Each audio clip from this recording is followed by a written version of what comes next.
Barrie. Hi. Hi, great to see you. So, you are one half of the Women in America team Hmm. and podcast. And I know that your podcast and your platforms explore the intersection of gender equality, reproductive rights, social justice. Yes, That's is that exactly right? right. Yeah. Um, my co-creator, Eve, and I have been each working in the field of reproductive health in our real lives, our day jobs for about 15 years each. So Eve and I actually met in grad school while we were getting our Masters of Public Health, where both of us did specializations and dissertations in reproductive health. And we stayed good friends. And then in 2022, when Roe fell, which for folks who might not be familiar, was the Supreme Court case that guaranteed everybody a right to privacy, which included the right to access an abortion, and it fell in 2022. And life drastically changed for especially for folks like us who are working in the field, but I would say for anybody with a uterus in the United States of America, frankly. And Eve and I were like, hey, you know what? We've been doing this for so long in our careers, and we are considered subject matter experts on this topic. But in our day jobs, the people we talk to, it's basically like preaching to the choir, because everyone is in it with us. They're all qualified. They're all passionate about this. They all believe in this. So what is the general public kind of hearing about public health online? And we channeled our anger and our emotions and our feelings about Roe being destroyed into this needs assessment, which is a very, if you're someone who works in public health, that's a very public health thing to do, is go do research as a way of dealing with your feelings. But we went into this needs assessment where we basically looked at the social media landscape and we were like, okay, what are the things that people are talking about online when it comes to reproductive health, abortion, gender equality? And we realized that most of the accounts on there are total crap. They were spreading misinformation, disinformation, straight up lies, or just basically Christian propaganda. And Eve and I were like, you know what? We need to be taking our voices online to try and bring actual evidence-based, credentialed information to the public. And so that was the motivation behind us making that account. And we go by Women in America on all platforms. And we started out, like I said, mostly talking about abortion and reproductive health. But the truth is, nothing in the US or nothing in our lives is ever mutually exclusive. And we found that reproductive justice is so intertwined with so many other things, immigration, climate change, LGBTQ rights. There's almost no aspect of life that's independent of that. And so our account is still now focused on public health justice, but we cover a multitude of topics within that realm. Yeah, I do notice there's an intersection with bodily autonomy and gender affirming care. I think about that sometimes. It's just how your ability to make decisions about your body Yeah. essentially and not have some lawmaker who is not even involved and has no idea what your circumstance is in making those really personal decisions. Exactly. And honestly, I mean, gender affirming care to me is an obvious connection. I feel like there's a lot of not obvious connections too for people, for example, something as simple as and I say it's simple because people don't think about it, but something as simple as freedom of movement. For example, if I want to go to a different state for a weekend, that is something that people take for granted because it's existed so far, right? But that is also a form of autonomy. You are able to choose where you are at what time.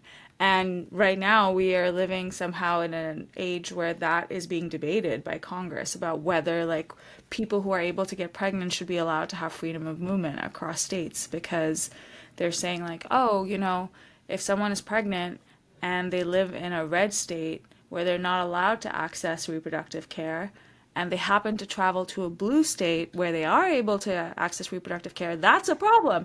And that's what I mean, right? That in any normal society, that would be considered batshit crazy, but that is where we are. And so that's what I mean is that like so much of life is intersectional because even something as basic, as rudimentary as freedom of movement is now like on the chopping block, and that is a form of autonomy. Yeah, that's so true.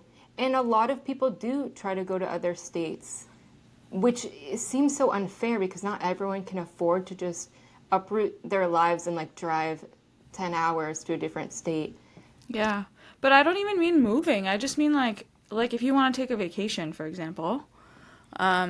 Last year, in 2024, Texas actually passed this like local ordinance for some counties. So it if people haven't heard of it, it's because it never made it to the state level, but at local county levels there are these like laws that are allowing specific counties to stop cars that are crossing at county and state borders and check whether there's pregnant people in the car, which is nuts, right? Like I know I'm like looking at your face right now and your mouth's hanging open. Like that's actually nuts.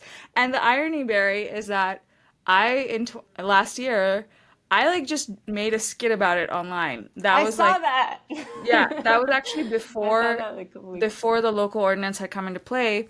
I made this like really poor production, like literally did it on my driveway and was like there was like some construction happening and I used the construction thing as like a police barricade in my video. But anyway, and the video blew up. So much so that actually a news channel took it and turned it into like a professional ad. While I was making that skit, Texas was literally turning that into law. And then 2 days after I posted that skit, the Senate Republicans voted against a law that would protect the right of pregnant people to move across state lines. And that's what I mean is like, it's not even if people want to move. It's just like people are just literally going to see like their family in a different state or going on vacation and they're getting stopped and being told to pee on a stick before they're allowed to carry on, which is, insane. But anyway, I'm simply using that as an example to say that there's so much happening that is tied to autonomy that people, I think, like, are not able to keep track of because, like, there's just so much bad news, or we're, like, not able to sort of understand because it just seems so impossible or improbable that that's where we're at in America in 2025. Yeah, yeah. And it does seem like everyday people don't know the extent of these bills that are being proposed or what's even passing. Normally people aren't really aware of it. So that's why I feel like content around this and what you do is really important to just let people gain awareness. Is that what you were talking? I mean, you mentioned that it had a tie with immigration. What would be that connection? Yeah, Is I that what you mean, meant? well, no, I mean, that is one thing, but I think, like, it's hard to separate reproductive justice from immigration justice because, you know, we have seen, unfortunately, even during Trump's first presidency, that children were being separated from their parents, that families were being permanently, put in two different places, that parents were being detained and deported while their children were here. And the reason why those things are tied together is because, Republicans are trying to say right now that life begins at conception, which would mean that the moment two people have sex, all of a sudden there's an actual person that exists, right? Which science has told us multiple times is not legitimate. But that has like an immediate immigration implication because if the person carrying a pregnancy is not an American citizen, then the and Republicans say that the fetus is considered a person, that means that the pregnant person is now carrying an American citizen regardless of what their own citizenship is, right? And I know that's like complicated to think about, but in the US we still, at least as of the moment we're recording this episode, I say it that way because it's currently being debated in the Supreme Court, but we currently still have birthright citizenship, which means that these when ICE, for example, is showing up and like taking people out of their homes and things like that, if they are do anything to a pregnant person or a child that has been born in the US, they are violating constitutional rights of American citizens, right? So that is an immediate connection. Another connection is simply the fact that like the Republican Party likes to talk about themselves as pro-life, and I have never called them that. I think they are forced birthers, frankly.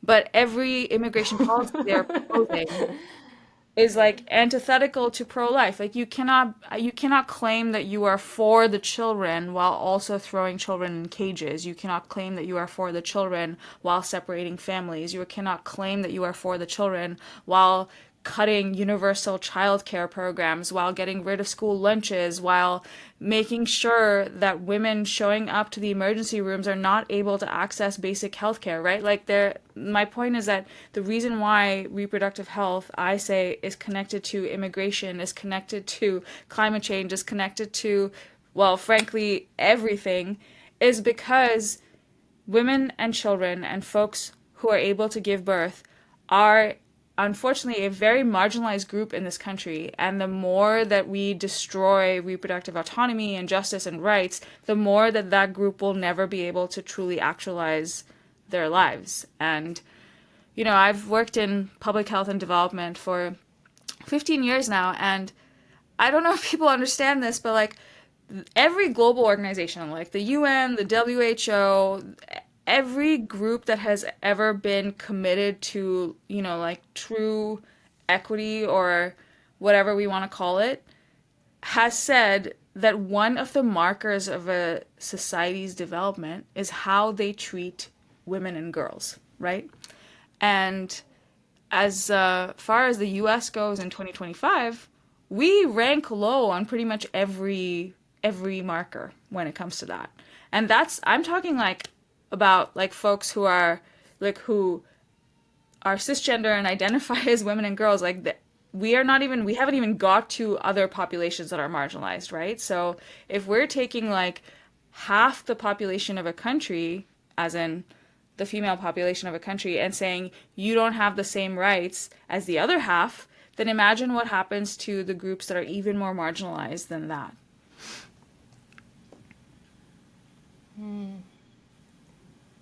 Yeah, that makes a lot of sense. And I feel like as a society, we like to think that we've made so much progress, and we have, but this feels like a basic right. I feel like it's being framed as something else. Like you said, the pro-life. Like if you really do believe in life, you're going to fund all the things that allow a child and a person to thrive in this world. And we don't even have that at this time, like universal childcare. Yeah. Yeah. And I feel like that is what we're working towards and trying to like wake people up to. Yeah. You know, sometime last year, there was like a big thing that happened because Norway had decided to institute restrictions on abortion access, okay? And the Republican Party in the US was like, this is amazing, because oftentimes, like, progressives in the US, like myself, we look to other countries as examples for things that we could be doing better, right? Obviously, you're like, okay, let's see what policies exist. Let's learn from what's working, best practices, that sort of thing. And Norway had instituted a policy where they said that post 24 weeks, there would be restrictions on abortion access.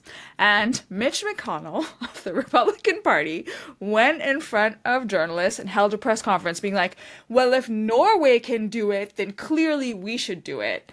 And I was like, okay, Mitch, let's talk about everything else that Norway has done, right? First of all, Norway's restriction on access was only in certain cases.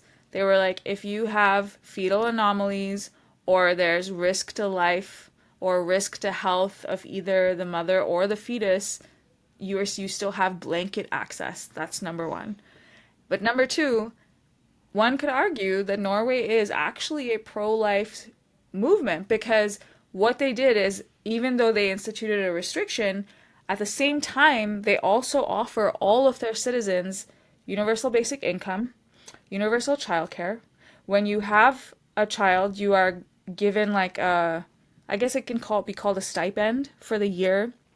You get a baby box that has like a bunch of materials and supplies in it that include not just supplies for baby, but also supplies to make the postpartum experience better for the pregnant person, the birthing person. They also have I said universal childcare. They have universal kindergarten. They have universal health care. So, it's like, and that's not even actually, I think, everything. I think they have so much more than that. They have they have gun control. They have very high safety records. They have a school curriculum that is universally agreed upon. Like all of this stuff that it's like, you can't cherry pick, Mitch McConnell, one particular piece of what is a tapestry of policies that are creating an environment, right? But this is the unfortunate thing about living in the US is that we seem to have like entered into an age of anti-intellectualism, and so it's like, oh, Mitch McConnell saw Norway doing this one thing and then didn't read past a single headline and was like, we have to do this exact same thing. So, and the irony is that even though Norway has a restriction, their restriction is like 4 months later than what Republicans are trying to do in the US. So I think it's just funny because, I mean, I say funny. I think laughter has become my coping mechanism in a time where it just feels like everything is terrible. But I remember looking at, like, watching that press conference, just being like, I cannot believe how, like, intentionally stupid the people who are leading our country are being, or like presenting themselves as. Like, I don't actually think that Republicans are stupid. I think they're very intentional. But the fact that like they managed to get people to believe that this is what makes sense, even though it absolutely doesn't, is mind blowing. Yes. It's basically not taking all of the context and all of the nuance behind what's happening, and just like presenting it in a certain way that benefits your narrative. Yeah. I really liked what you said about the baby box. I feel like I had this flash to an idea if there was an organization that created baby boxes for people here and just handed them out to people that are having babies. I think there's actually several European or definitely Scandinavian countries that do it. On TikTok, sometimes I'll like get videos of people being like, "Let's unbox my baby box," and it's genuinely impressive. Like I recently had a baby for the first time, maybe for the last time, because pregnancy was a trip. But I was just like watching this. It was a woman. She was unboxing the box and showing all these like amazing things that the government provides everybody.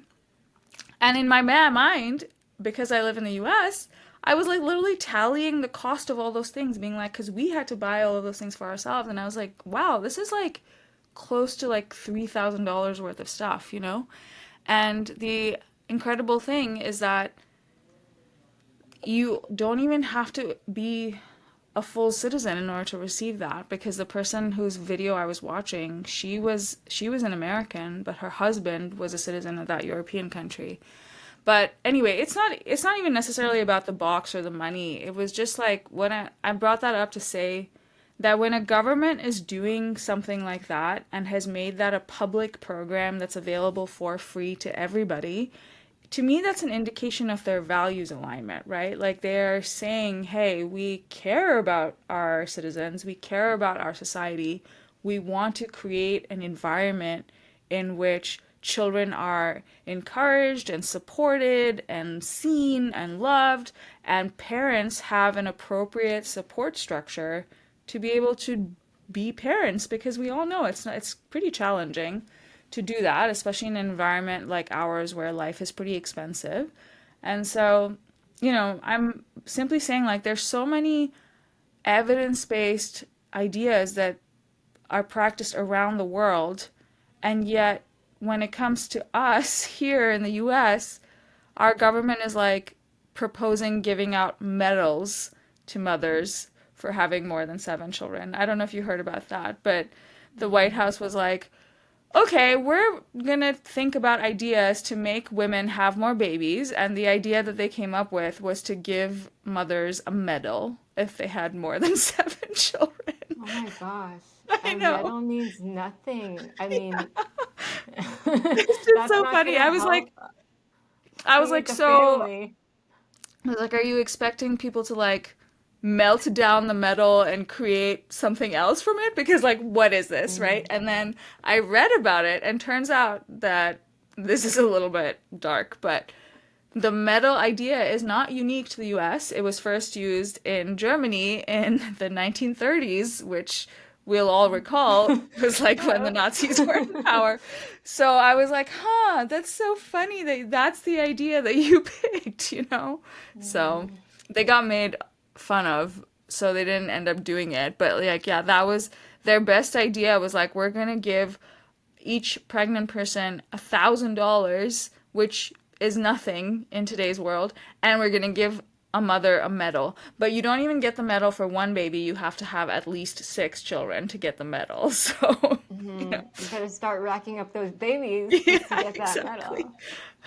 I was like, Mm, we have so many better ways to do this. Like, just, you know, but here we are. mm. Yeah, that's so crazy.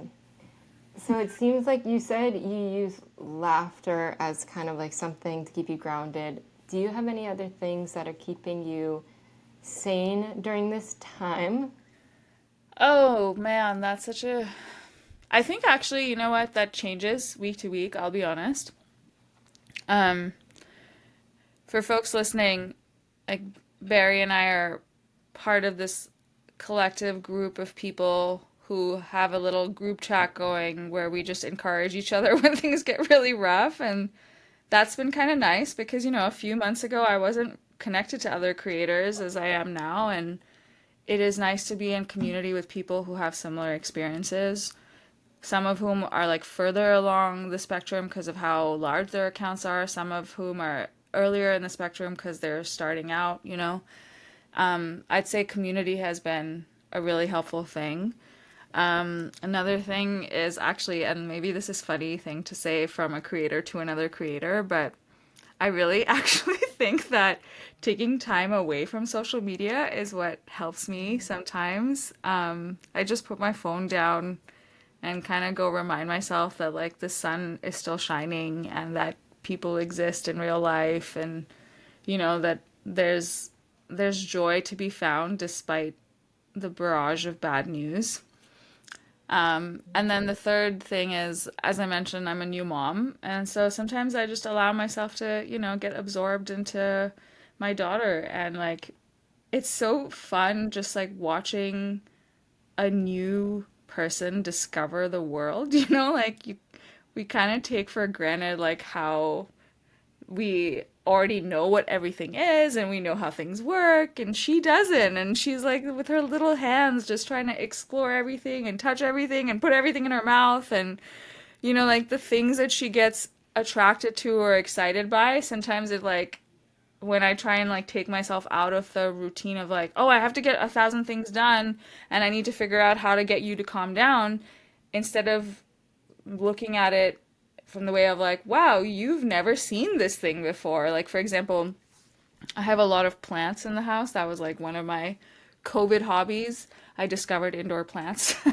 And the other day, she took her fist and put it deep into soil and grabbed it and immediately tried to eat the soil. And I was like, whoa, whoa, whoa, right? But it was, yeah. So it's just like what I'm trying to say is that it's nice to somehow sometimes allow myself to get lost in like just the new experiences that come with having a baby, who's seeing the world for the first time ever. So those are how I cope.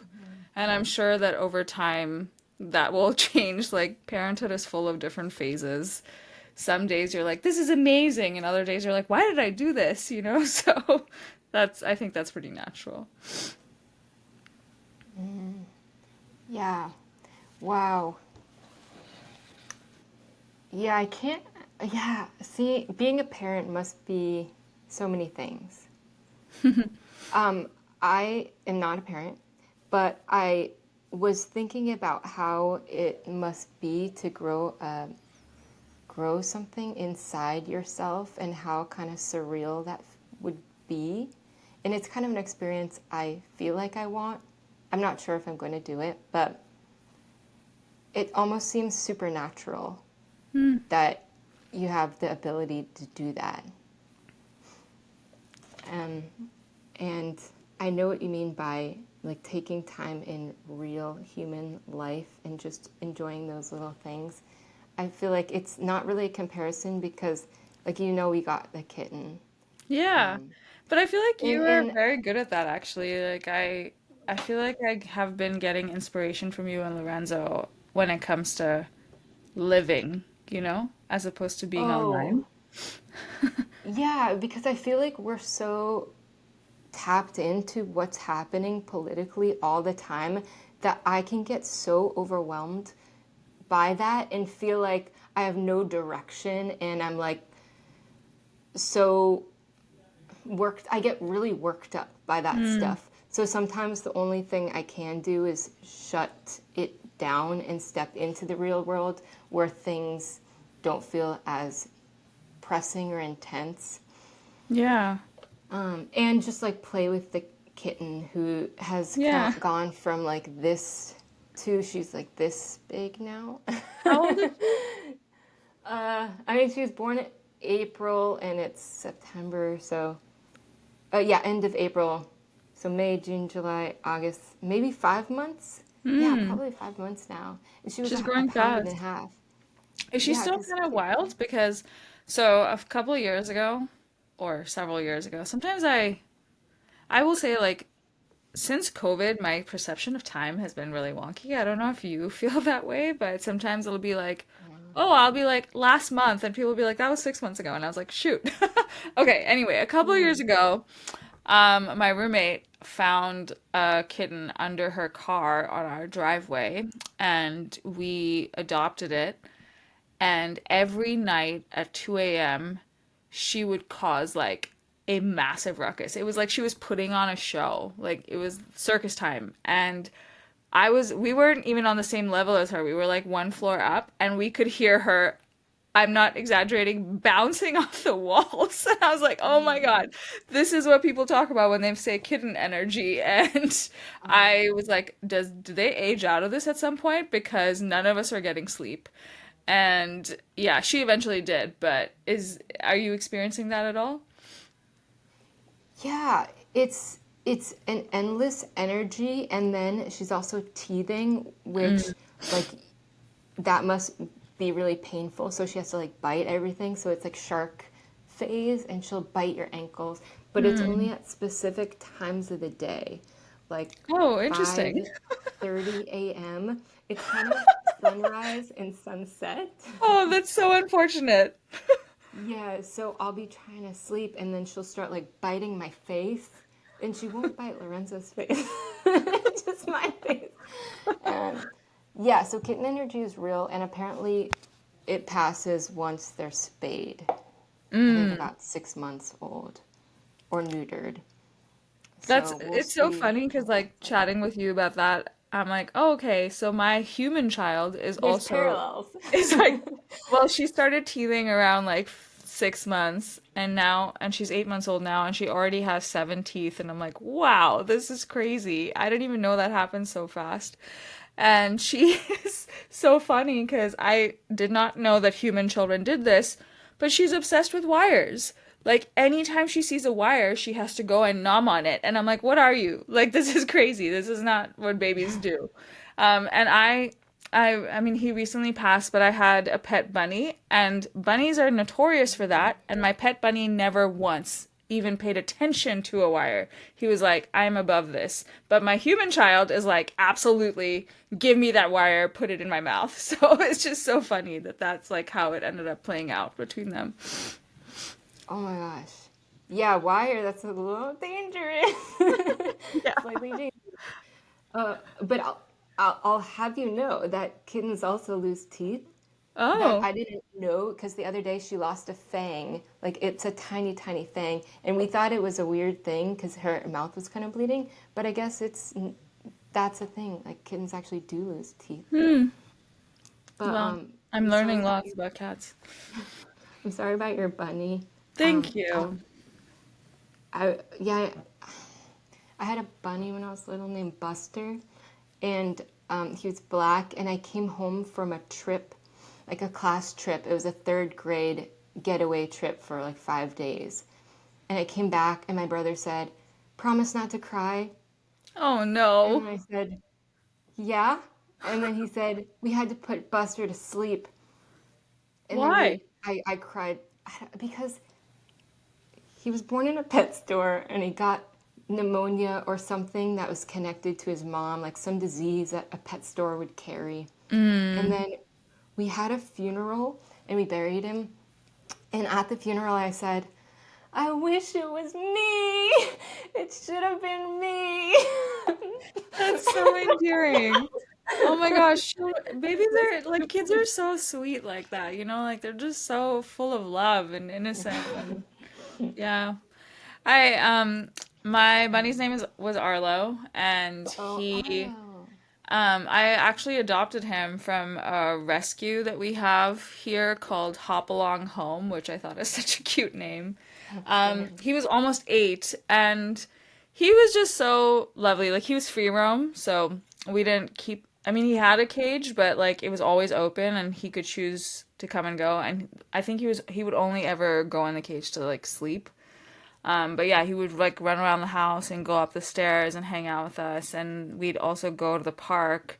Um, and or if I was gardening outside, he would come outside. So it was yeah, he was like a real companion. And I don't think people fully understand like how much of a personality buddies can have. But yeah, he like I feel like I understood him and he understood me and we could predict each other's behavior and stuff. And it was quite sweet. So it was hard to lose him. It was very unexpected, but Oh, he also unfortunately had a congenital dental issue, so I think he was probably in pain for a little while. And if there's any silver lining, it's simply that I'm glad he's no longer experiencing that. But yeah, but pets are so joyous. They're oh. just like truly like members of the family. Yeah.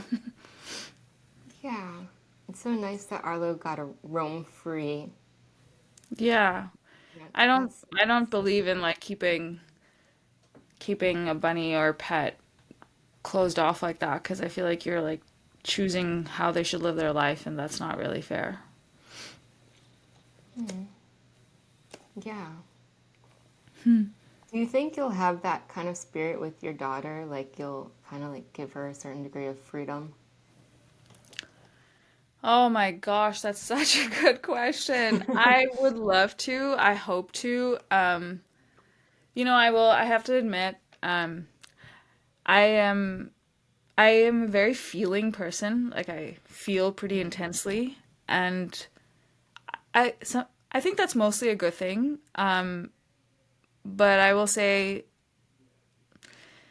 being a woman living in the United States for the last couple of years, that has been like so incredibly challenging because I feel pretty deeply, not just for myself, but for my friends and for my community and for my society. And, like seeing all of the horrible news about all of the things that children in this country and in Palestine and in the Congo and Sudan have been experiencing because of our leaders and our money and our policies, it's I feel like it has fundamentally changed me as a person. And now that I have become a parent in the last 8 months, I feel like that level of feeling has exponentially increased. I didn't actually think that was possible, but it really has. Like, I see my daughter's face in every child when I watch footage from Gaza. I see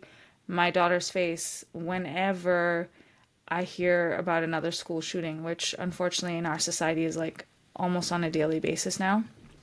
So I know you asked me a question that's like supposed to have like a nice answer, but I have been, I feel like I've been pretty fearful, honestly, as a parent. about the kind of life that I'm going to be able to provide for her in a place where I feel like I cannot really control for her safety or control for anything really. And so I would love for her to be able to experience the kind of childhood, I was able to, where like it was full of like happiness and exploration and freedom kind of. And I want to be able to do that.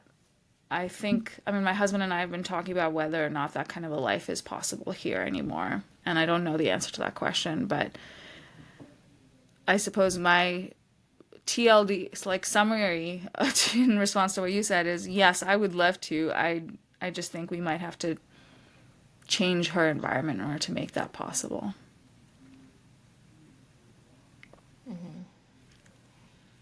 Yeah, that makes a lot of sense.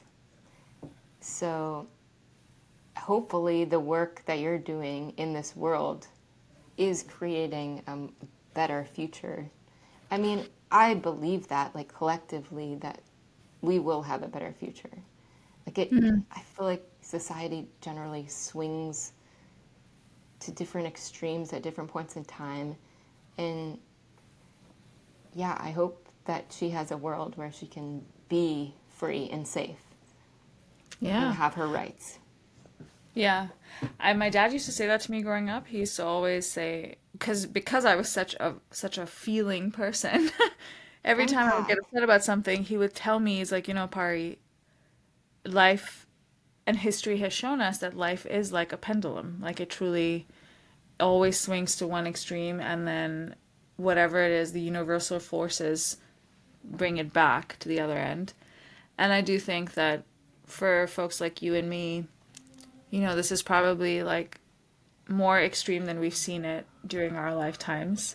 And so that's why it's hard to feel like it's ever going to get better. But yeah, you're absolutely right. And that's what you and I are doing every day, right? When we're doing our advocacy, our content, we're trying to introduce folks to a world where things are more equitable and just for all people. So I think sometimes my parenthood hat is like at odds with my like idealist hat, where it's like I'm like, I know that I'm going to continue working for a world where this is the case.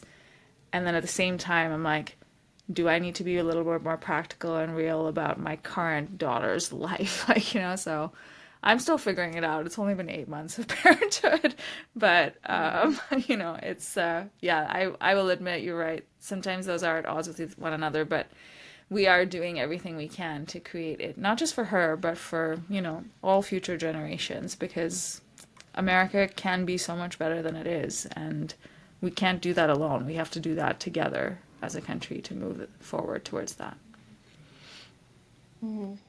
And your deep feeling nature is, I feel like that must be one of your strongest suits because I think that enables you to have compassion and empathy. I'm also a deep feeler, very sensitive.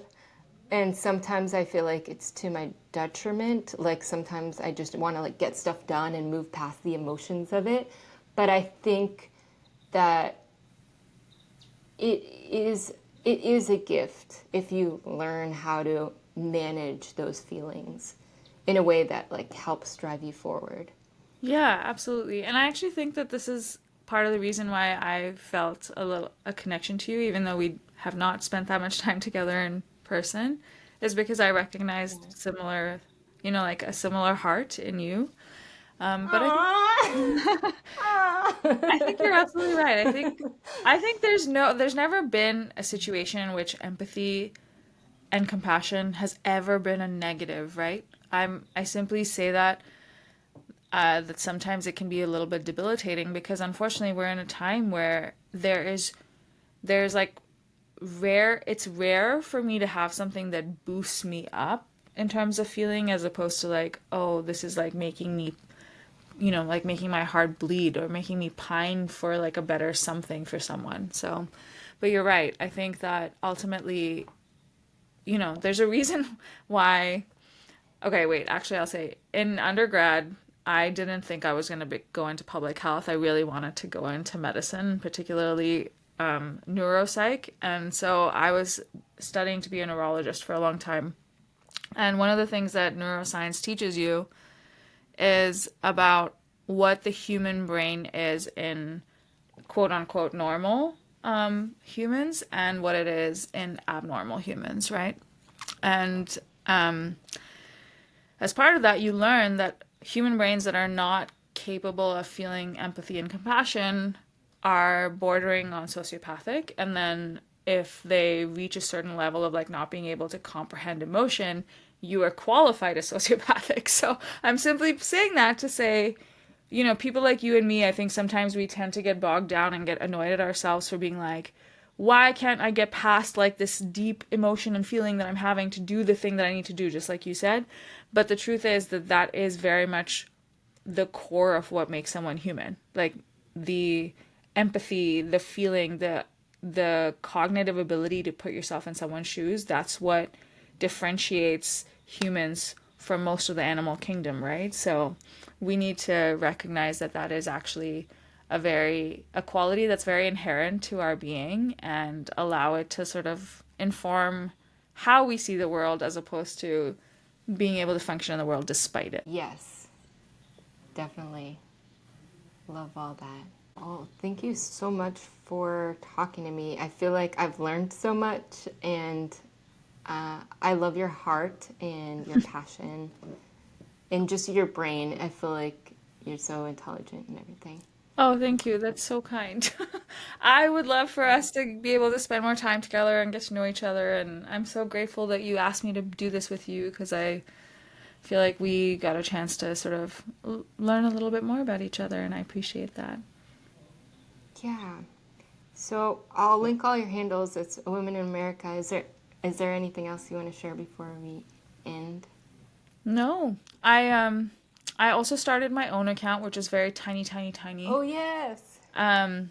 Because I was like, actually, because of the fact that I felt like the compassionate, joyous parts of me were being lost a little bit with all of the political advocacy on the Women in America account, because unfortunately all the things we talk about are really challenging and difficult things. I started my own account called Paraphrased, like paraphrase, but with my name because I love puns, where I try to do like hobbies and human rights together. So that's me, and I just like make that one a little bit more fun. So yeah, but I mean, that's where I'm at, and that's where I'll continue to be until we hopefully reach a point where we can feel better about the country we live in. Yes. Glad you're keeping the hobbies real. Yeah, it's necessary. Thank you, Pari.